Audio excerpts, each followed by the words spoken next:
Assalamu alaikum wa rahmatullahi ta'ala wa barakatuh.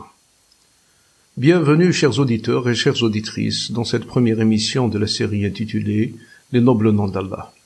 Cette série sera consacrée à la compréhension des sens des nobles noms d'Allah, à l'étude des principes de cette noble science religieuse, ainsi qu'à la méditation des empreintes de ces noms sur la création, et de leurs conséquences sur l'adoration de l'homme consacré à Allah, élevé soit-il.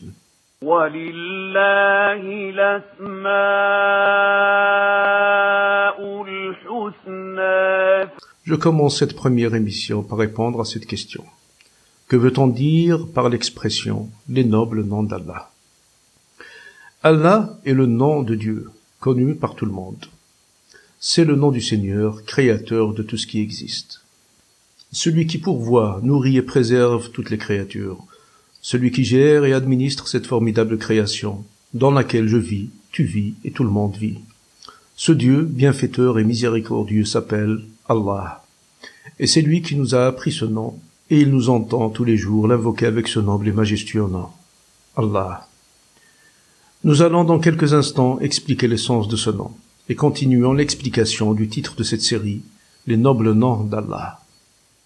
Les nobles noms d'Allah sont les noms d'Allah que lui-même nous a appris, par le biais de son prophète Mohammed sallallahu alayhi wa sallam, conservé soit dans sa parole, le Coran, soit dans la parole prophétique, as-Sunnah.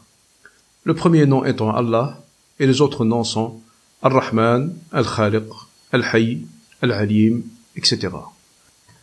Chacun de ces noms exprime une ou plusieurs qualités de perfection. Par exemple, le nom Allah signifie l'adorer. Celui qui possède la qualité de la divinité. Ar-Rahman exprime la qualité de la miséricorde. Al-Khaliq, quant à lui, exprime celle de la création. Ainsi de suite. Les noms d'Allah sont les noms les plus parfaits, car ils expriment les qualités de la perfection portées à leur summum, et qui n'admettent absolument aucun défaut. Par exemple, le nom d'Allah, Al-Hayy, le vivant. Ce nom exprime la qualité de la vie parfaite, qui n'est ni précédée de néant, ni ne sera suivi de disparition. Le nom Al-Alim, le savant, exprime quant à lui la qualité du savoir absolu et de la science suprême qui ne sont ni précédés d'ignorance ni suivis d'oubli. C'est pour cela que les noms d'Allah sont qualifiés de nobles noms, car ce sont les noms les plus parfaits. Voilà, chers amis, d'une manière brève, l'explication du titre de cette série, Les nobles noms d'Allah. وَلِلَّهِ الْأَسْمَاءُ الْحُسْنَى. Sans plus tarder, commençons l'explication du plus prestigieux nom du Seigneur, créateur des cieux et de la terre, possesseur des plus nobles noms, des plus élogieux attributs et des qualités les plus parfaites. Allah, élevé soit-il.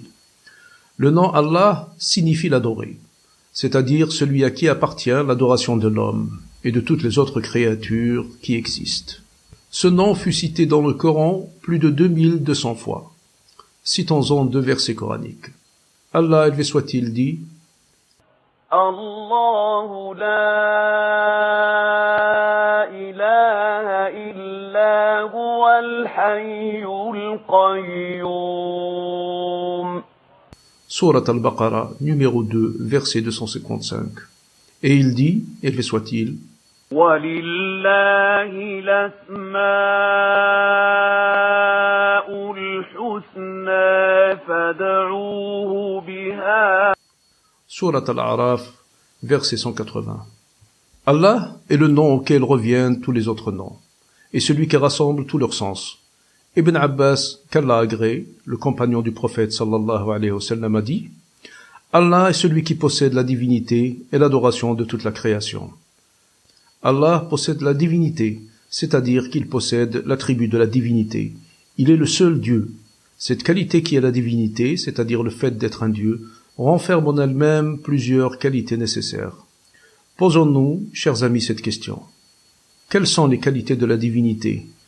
Quelles sont les qualités que doit avoir un Dieu ?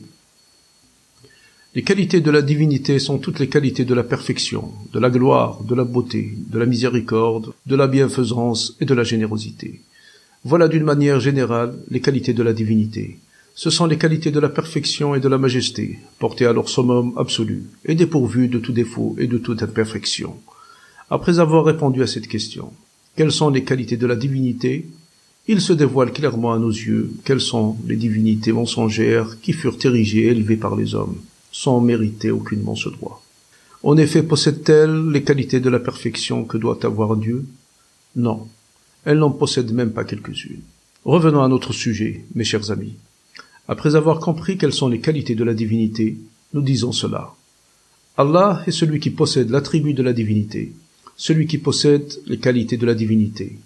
C'est pour cela qu'il est le seul qui mérite d'être le Dieu, et il mérite aussi de n'avoir en cela aucun associé. Nous avons expliqué le sens de la divinisation, c'est-à-dire le fait d'être un Dieu.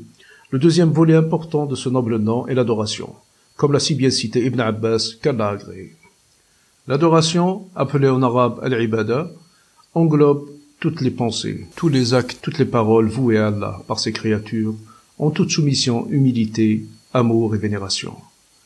Allah est l'adoré, celui à qui est vouée l'adoration de toute la création, et cela parce qu'il est le seul Dieu qui possède les noms de la perfection et les qualités de la louange et de la gloire.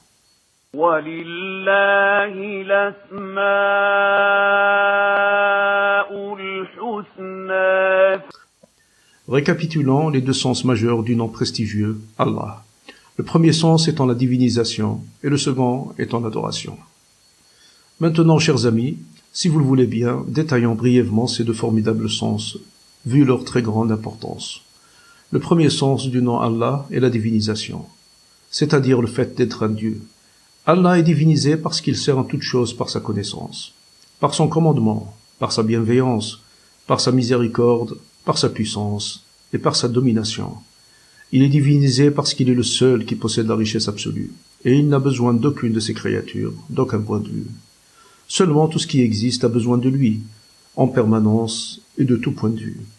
Toutes ces créatures ont besoin de lui, pour exister, pour se développer, pour être pourvues et pour subsister. Le deuxième sens lié au nom Allah est l'adoration de ses créatures. Toutes les créatures adorent Allah. Les habitants des cieux et les habitants de la terre adorent Allah de gré ou de force. Tous sont soumis à sa grandeur, gouvernés par sa volonté, dirigés par son vouloir, inclinés devant sa puissance et pliés à ses ordres. Les serviteurs d'Allah, quant à eux, les croyants et les bienfaisants, le divinisent et l'adorent une adoration particulière.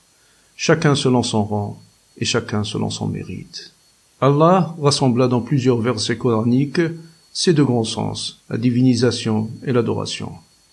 Et c'est en citant un de ces versets bénéfiques que nous allons conclure, chers amis, cette première émission de notre série, Les nobles noms d'Allah. Demandons cela à Allah de couvrir notre entreprise par sa bénédiction, de nous accorder son soutien et d'accepter notre humble effort. Il est clément et généreux. Allah, élevé soit-il, dit: إنني أنا الله لا إله إلا أنا فاعبدني وأقم الصلاة لذكري. En vérité, c'est moi Allah. Il n'est d'autre Dieu que moi. Adore-moi seul et célèbre mon nom en prière. Sourate Taha, numéro 20, verset 14. Merci, chers amis, d'avoir été attentifs à cette émission, et j'espère nous retrouver très vite dans une deuxième partie de cette série, Les nobles noms d'Allah. Que la miséricorde et la bienveillance d'Allah vous accompagnent. Wassalamu alaikum wa rahmatullahi wa barakatuh. ولله الأسماء الحسنى فادعوه بها